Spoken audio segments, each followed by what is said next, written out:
जय श्री कृष्णा। आप सभी को जन्माष्टमी की ढेरों शुभकामनाएं। प्रिय भक्तों, आज के इस वीडियो में हम बहुत ही विशेष चर्चा करने वाले हैं, क्योंकि आने वाली जो जन्माष्टमी है उससे संबंधित बड़ी कन्फ्यूज़न है आपके मन में। आप में से बहुत से लोग इस विषय में चर्चा कर रहे हैं। आज सबसे पहले तो आपको इस प्रश्न का उत्तर प्राप्त होगा कि जन्माष्टमी का व्रत किस दिन करना है, और ये हम इस आधार पर नहीं बताएंगे कि अष्टमी इतने बजे शुरू हो रही है और नवमी इतने बजे शुरू हो रही है तो इतने बजे करना। नहीं, शास्त्रीय विधान क्या है, पुराणों में क्या लिखा है, भगवान कृष्ण के द्वारा क्या कहा गया है कि जन्माष्टमी का व्रत कब करना चाहिए, और उस नियम के अनुसार व्रत जो है 15 तारीख को करें या 16 तारीख को करें, क्या समय उत्तम है। भविष्य पुराणोत्तर ग्रंथ के अनुसार आप जानते हैं कि जन्माष्टमी का एक व्रत 20 करोड़ एकादशी का पुण्य देता है। ये शास्त्र कहते हैं, पुराण में लिखा है, एक जन्माष्टमी व्रत 20 करोड़ एकादशियों का पुण्य। इसी प्रकार से इसकी विधि क्या है, विधि से पूजा विधि नहीं, क्योंकि पूजा विधि तो विस्तृत है, वो हम आपको अलग वीडियो में बताएंगे।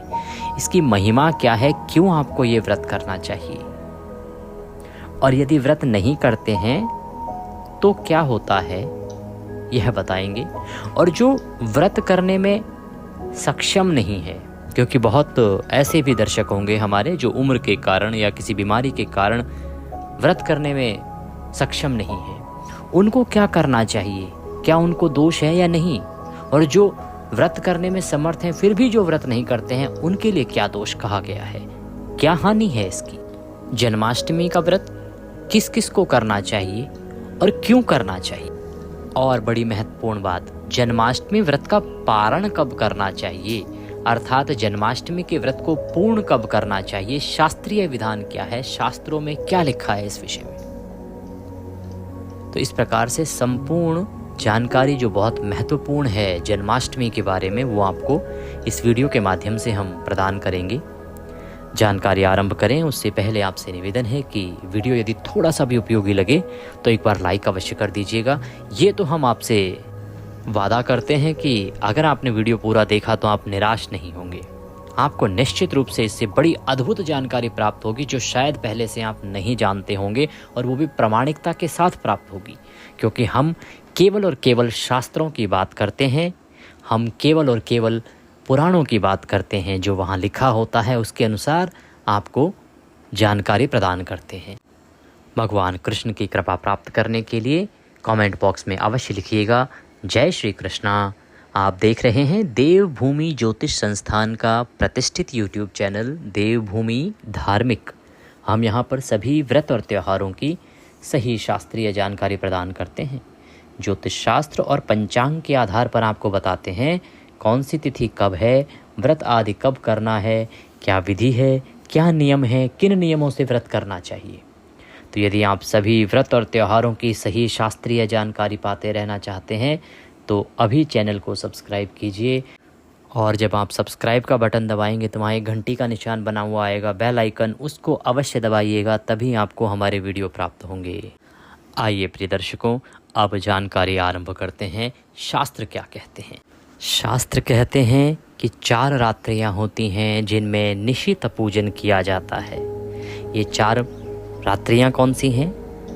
मोह रात्रि, जिसे जन्माष्टमी कहते हैं, काल रात्रि जो नरक चतुर्दशी आती है, होली उसे दारुण रात्रि कहते हैं, अहोरात्रि इसे महाशिवरात्रि कहते हैं। तो जो जन्माष्टमी तिथि होती है इसको मोह रात्रि भी कहते हैं।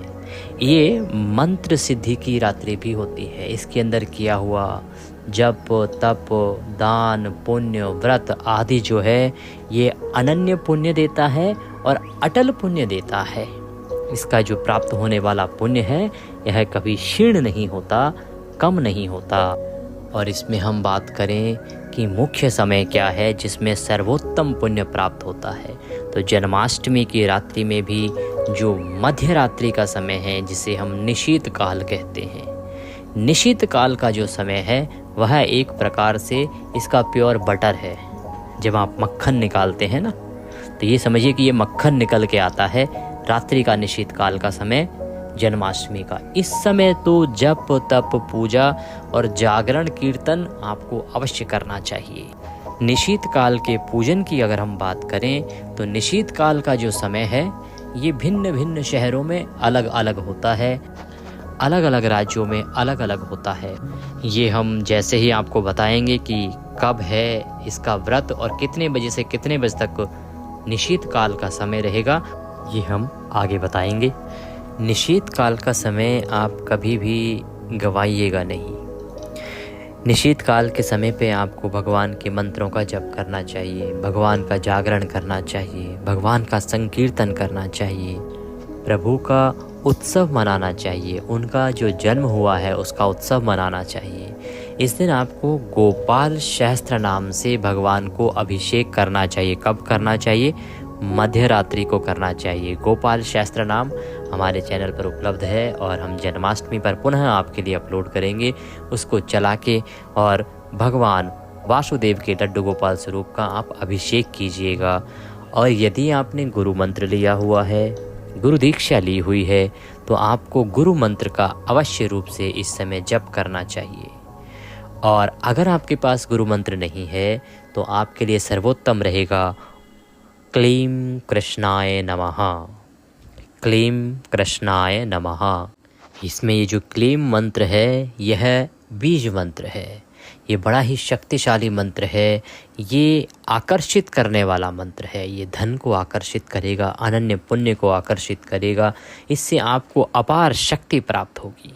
तो यह मंत्र आप जितना जपेंगे इस दिन बड़ा कल्याण करेगा, क्योंकि ये जो रात्रि है ये इस मंत्र के जप के लिए ही बनाई गई है। ये मंत्र इस रात्रि को कई हजार गुना शक्तिशाली हो जाता है। ये रात्रि जन्माष्टमी की रात्रि है।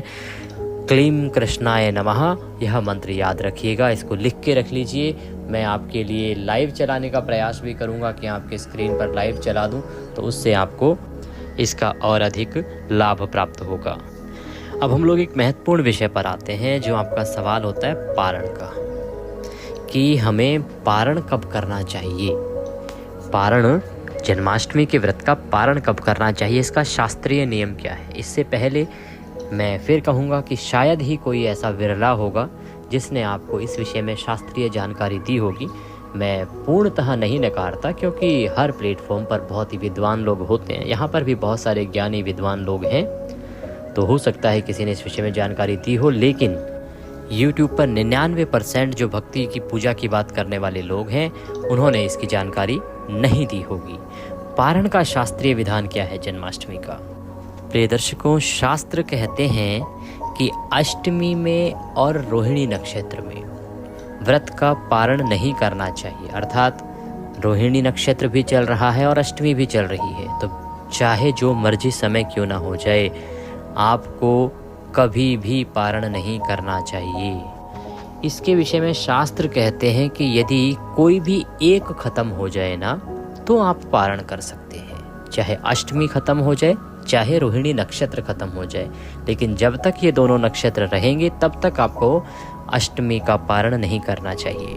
देखिए, सामान्यतः लोग क्या करते हैं कि मध्य रात्रि को, जब भगवान कृष्ण का जन्म उत्सव मना लिया है, जन्म हो गया है, प्रसाद लेके और उसके बाद अपने व्रत का पारण कर लेते हैं। रात्रि के 12 बजे के बाद वो अपने व्रत को खोल लेते हैं।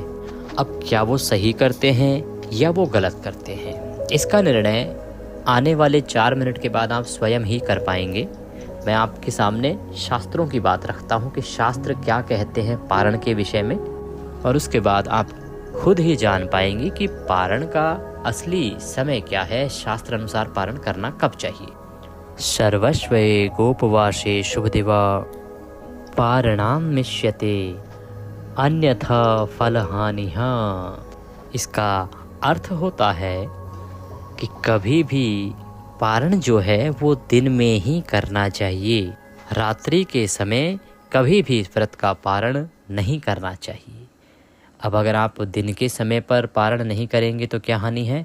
अन्यथा फल हानि। हाँ, ये तो बड़ा साधारण शब्द आ रहा है जिसको सब कोई समझ सकता है कि फल की हानि होगी। आपको जो पुण्य फल मिलना चाहिए वह प्राप्त नहीं होगा। आपको जितना फल मिलना चाहिए वह नहीं मिल पाएगा। साध कृते धारण पारणे, और एक और वर्णन आता है कि ना रात्रो पारणम, अर्थात रात्रि को पारण नहीं करना चाहिए। कुर्याद द्वितीय रोहिणी व्रतात् निशायाम पारणम कुर्याद वर्जयित्वम हानिशाम।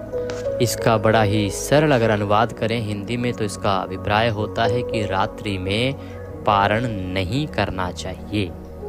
देखिए, ये शास्त्रों की जानकारी है जो शास्त्रों में वर्णित है। हालांकि आप सभी जानते हैं कि ये प्रचलन बहुत लंबे समय से चलता आ रहा है। जब हम छोटे थे उस समय हमने यही देखा है कि रात्रि को आप 12 बजे के बाद भगवान का जन्मोत्सव मना के और अपने व्रत का पारण कर लेते थे, परंतु शास्त्र इसकी अनुमति नहीं देते। पारण कब करना चाहिए? पूर्वान्ने पारणम सस्तम कृत्वात् विप्र सुरार्चनम। इसका अभिप्राय होता है कि सुबह सुबह आपको पारण कर लेना चाहिए। विप्र आदि, अर्थात विप्र का अभिप्राय है आचार्य आदि का पूजन आदि करने के बाद, उनको दान दक्षिणा आदि देने के बाद आपको व्रत पारण कर लेना चाहिए। आगे शास्त्र कहते हैं कि क्षण मुहूर्ते व्यतीते तु रात्रि च महानिशा लभते ब्रह्म हत्याम ते तत्र भुक्तमम नारद। इसका अर्थ है कि महानिशा की रात्रि को, महानिशा की रात्रि जो कृष्ण जन्माष्टमी की रात्रि है, तो निशा का मध्यकाल का समय होता है। निशा का जो समय होता है रात्रि काल का, उसमें जो लोग पारण कर लेते हैं ना, उनको ब्रह्म हत्या का दोष प्राप्त होता है, ब्रह्म हत्या का पाप प्राप्त होता है। और ये सब बात मैं अपनी तरफ से नहीं बोल रहा हूँ, जो शास्त्रों में लिखा है वह आपको बता रहा हूँ, उसका वर्णन कर रहा हूँ। शास्त्र तो ये भी कहते हैं कि अर्धरात्रि के समय में तांबुल फल आदि जो है वो सभी इस समय पे ग्रहण करने पर गोमांस, विष्ठा और मूत्र समान हो जाता है। जो अर्धरात्रि हो जाती है उसके बाद शास्त्र कहते हैं कि तांबूल, पान, फल, जल आदि ग्रहण नहीं करना चाहिए। ये सभी जो हैं इस प्रकार से अगर आप इस समय पर ग्रहण करते हैं तो गौमांस और विष्ठा के समान हो जाते हैं। अष्टमी का यदि आप व्रत कर रहे हैं तो रात्रि के समय आपको पारण नहीं करना चाहिए। यही इस समय समझाने का प्रयास शास्त्रों के द्वारा किया गया है। अब यहाँ पे आप में से, दर्शकों में से बहुत सारे ऐसे दर्शक हो सकते हैं जिनके मन में भिन्न भिन्न प्रकार के सवाल आ सकते हैं। तो मैं यही कहूँगा कि इसमें मैं कुछ भी मनगढ़ंत नहीं कह रहा हूँ, ये शास्त्रीय प्रमाण है, शास्त्रों में लिखा है। मैंने आपको श्लोकवत आपको इसकी जानकारी दी है। जो श्लोक के अनुसार चीज़ें वर्णित हैं वह मैंने आपके सामने रखने का प्रयास किया है। आगे कितना मानना है कितना नहीं मानना है ये आप स्वयं निर्णय कर लीजिए। अब बहुत सारी चीज़ें अभी और बाकी हैं जन्माष्टमी के बारे में। मैं बहुत सारे रिसर्च के साथ ये चीज़ें खोज के लाया हूँ आपके लिए, जिससे कि आप सही शास्त्रीय जानकारी प्राप्त करके और सही विधि से संपूर्ण पुण्य फल देने वाले इस व्रत को कर सकें। आइए आगे बढ़ते हैं। अब बात करते हैं कि इस व्रत का महत्व क्या है, इस व्रत को करना कैसे चाहिए, किन नियमों का पालन करना चाहिए, क्या खा सकते हैं क्या नहीं खा सकते हैं। प्रिय दर्शकों, इस व्रत में सदा ही शुद्धि अशुद्धि का विचार करना चाहिए, ध्यान रखना चाहिए। ये जो व्रत है साधारण व्रत नहीं है। आप सभी जानते हैं, जैसा कि मैंने आरंभ में बताया, यह व्रत 20 करोड़ एकादशियों का व्रत पुण्य फल देने वाला है। तो इतना पुण्य लेने के लिए व्रत भी कठिन ही होना चाहिए, एक साधना होनी चाहिए। इस पर आपको अवश्य विचार करना चाहिए। ये कोई साधारण व्रत नहीं है, इसीलिए इसका जो व्रत है यह बहुत ही कड़क रूप में किया जाना चाहिए। ऐसा न कीजिएगा कि आप सारा दिन बस खाते रहें। सुबह उठे, नाश्ते की जगह मखाने फ्राई करके खा लिए, दोपहर को फिर फल आदि खा लिए, सायंकाल को चाय के साथ फिर मखाने या कुछ ड्राई फ्रूट्स खा लिए और रात्रि काल को फिर आपने आहार ग्रहण कर लिया। ऐसा ना कीजिएगा। आप जितना हो सके ना उतना अधिक भूखे रहिए, जितना हो सके उतना कम खाइए। आवश्यकता हो बहुत अधिक तो आप दूध ले सकते हैं, फल ले सकते हैं या नारियल पानी ले सकते हैं।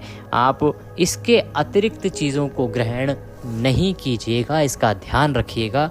और रात्रि काल को तो पारण भूल के भी न कीजिएगा।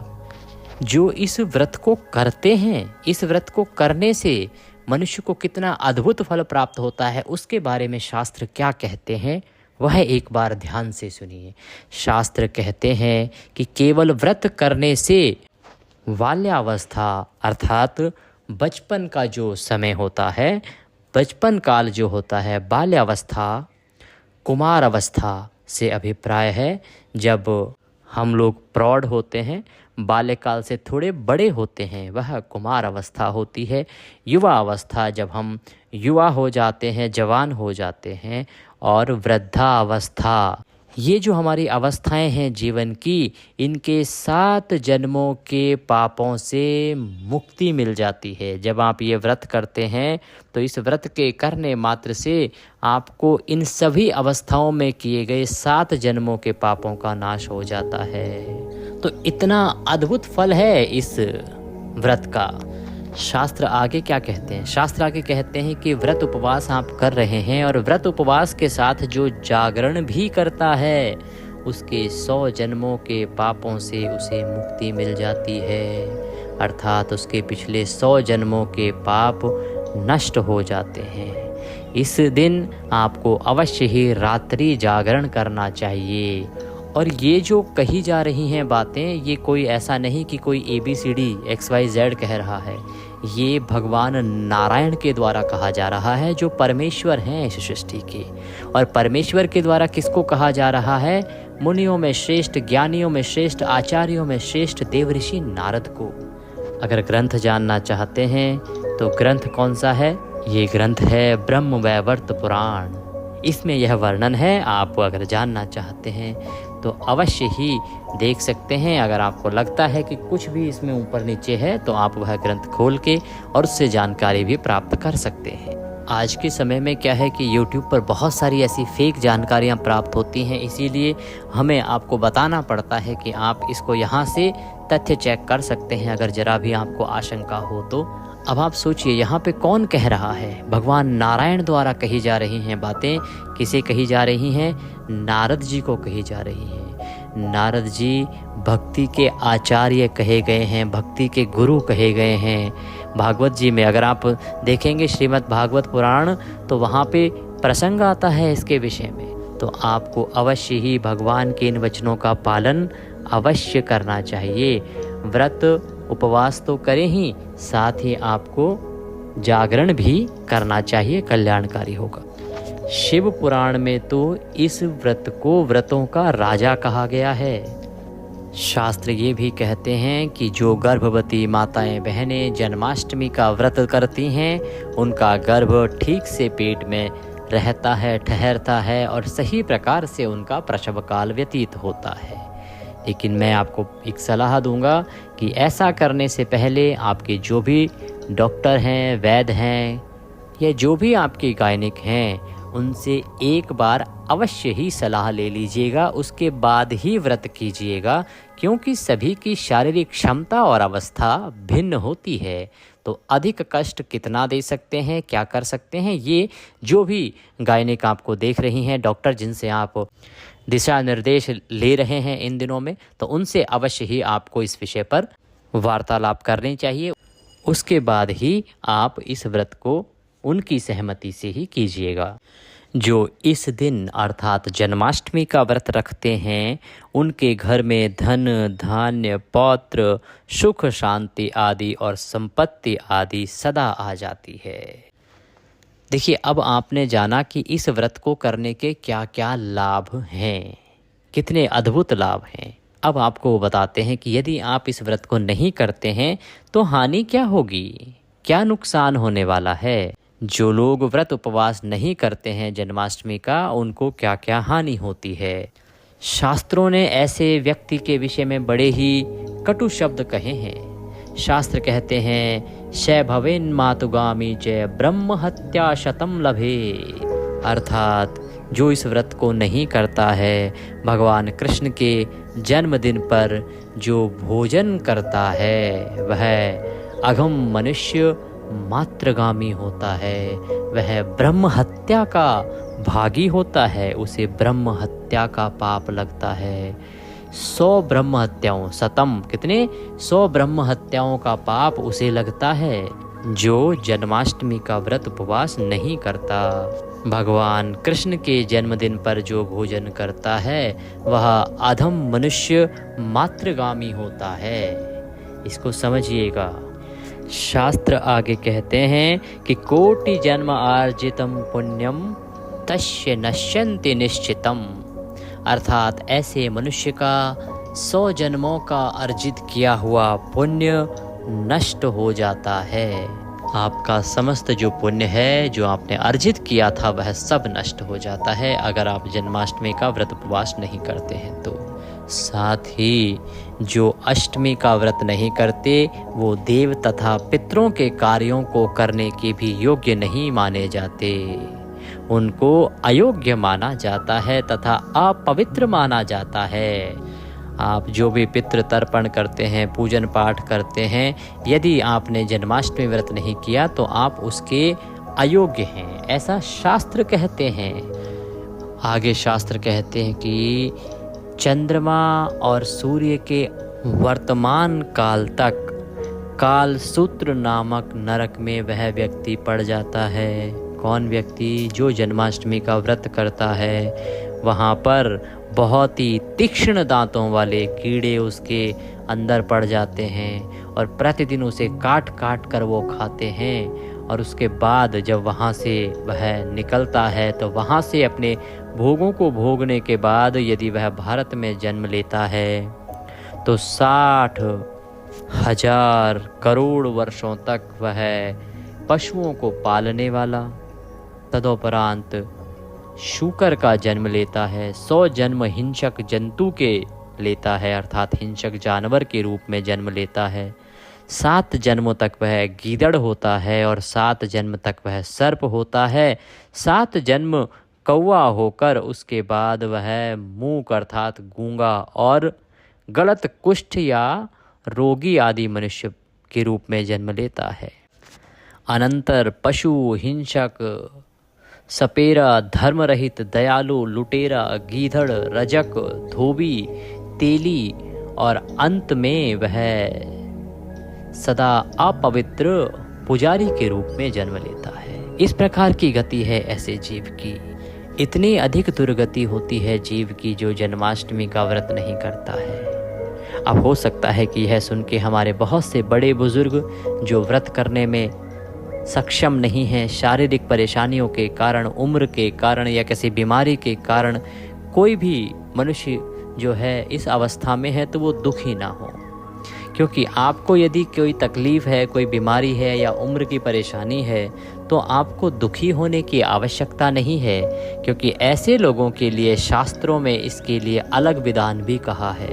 क्योंकि बड़ा ही स्वाभाविक सा है कि यदि कोई बेड रेस्ट पे पड़ा है, बेचारा परेशान है और वह इस वीडियो को देखेगा, सुनेगा तो उसे तो बड़ा दुख होगा।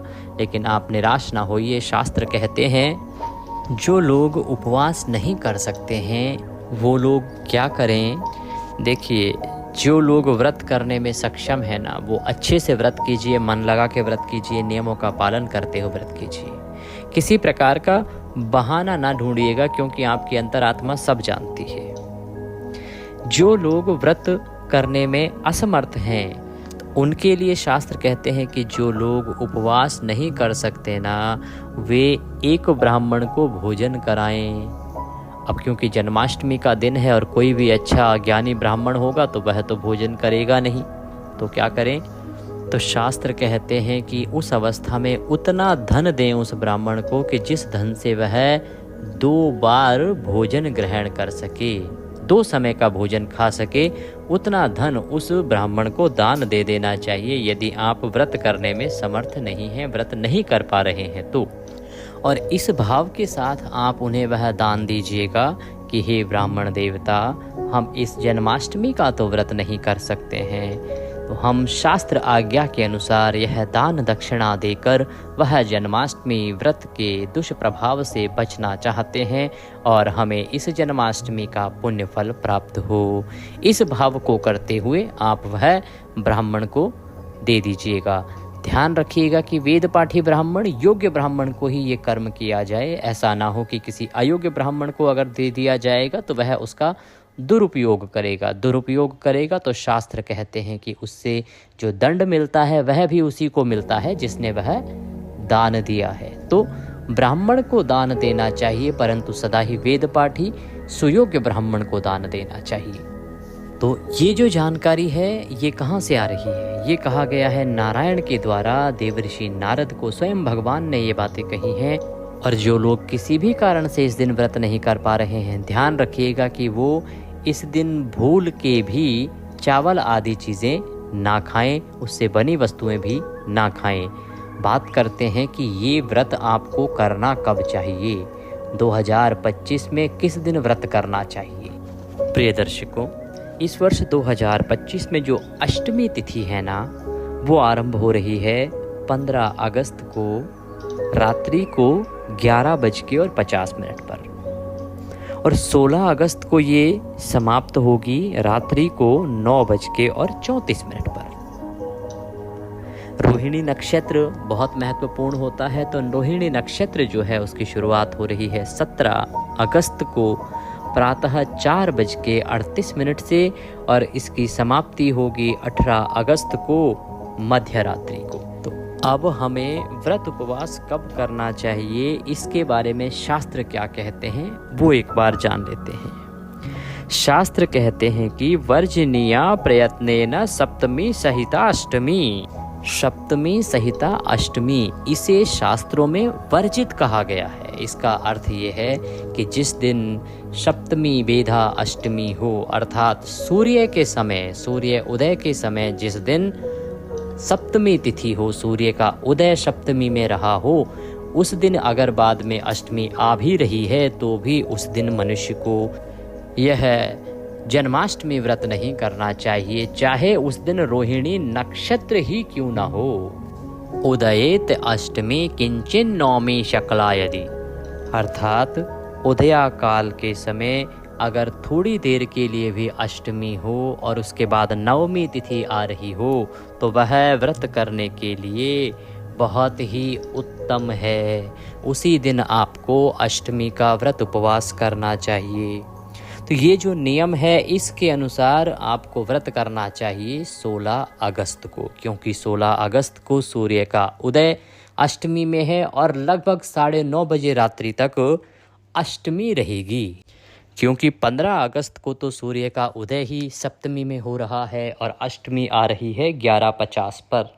इसीलिए 15 को आप व्रत नहीं कीजिएगा, व्रत आप कीजिएगा 16 अगस्त को।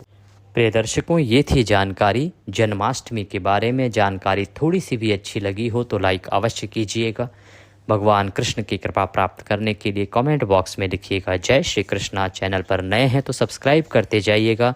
बड़ी महत्वपूर्ण जानकारी है, आपसे अनुरोध है कि इसे अधिक से अधिक लोगों के पास शेयर कीजिए, पहुंचाइए, जिससे कि सभी लोग इसका लाभ ले सकें।